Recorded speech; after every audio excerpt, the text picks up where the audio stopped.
Mnogi građani još uvek čekaju da dobiju novu zdravstvenu knjižicu, a oni koji je već imaju kao osnovni problem navode to što za razliku od stare papirne knjižice na novoj ne piše datum do kada je overena. Da ne biste više bili u nedoumici, na sajtu Republičkog fonda za zdravstveno osiguranje možete proveriti datum do kog je overena knjižica, datum poništavanja knjižice ukoliko je poništena, kao i podatak o matičnoj filijali.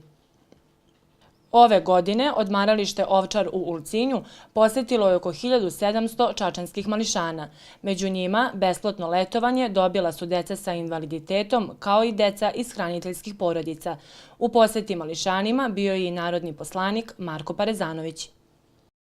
Ono što je naš cilj u narednom periodu jeste da nastavimo da ulažemo u to letovalište sa ciljem da ono radi tokom cijele godine, da privlači rekreativnu nastavu i sportiste, ali isto tako da stvorimo bolje tehničke uslove i da time omogućimo i da osobe sa, da tako kažem, najtežim zdravstvenim stanjem imaju prilike da letuju. Mi smo ove godine poslali svu decu koje su konkurisala, govorim o osobama sa invaliditetom, dakle sve osobe koje su konkurisale dobile su priliku da letuju u skladu sa opremom, tehničkim uslovima koje trenutno odmaralište posjeduje. Užice je po 9. put bilo domaćin Međunarodnog festivala dečijeg folklora koje nosi naziv Licidersko srce. Pored kulturnog i turističkog karaktera, po rečima Ivane Cvetković, člana organizacionog odbora, festival će imati i humanitarni karakter. Ove godine sva sredstva koja se prikupe od prodaje suvenira će biti namenjena odeljenju za vantelesnu oplodnju u Užicu. Čačak će u subotu biti domaćin reprezentativcima u golbelu. Sa njima grad na Moravi posetit će i savezni selektor Miloš Grlica.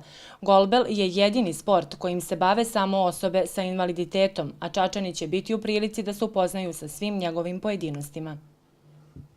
Hoćemo da približimo taj sport našim članovima koji su u uzrastu da mogu da počnu da se bave tim sportom, da organizujemo klub tu u Čačku, pošto već ima organizovano u Nišu, u Kragujevcu, doći će ljudi iz Užica i Kraljeva, ali bi pozvao i naše sugrađane koji nemaju probleme kao mi da dođu i da se upoznaju sa invalidnim licima, kako ona žive i kako radi.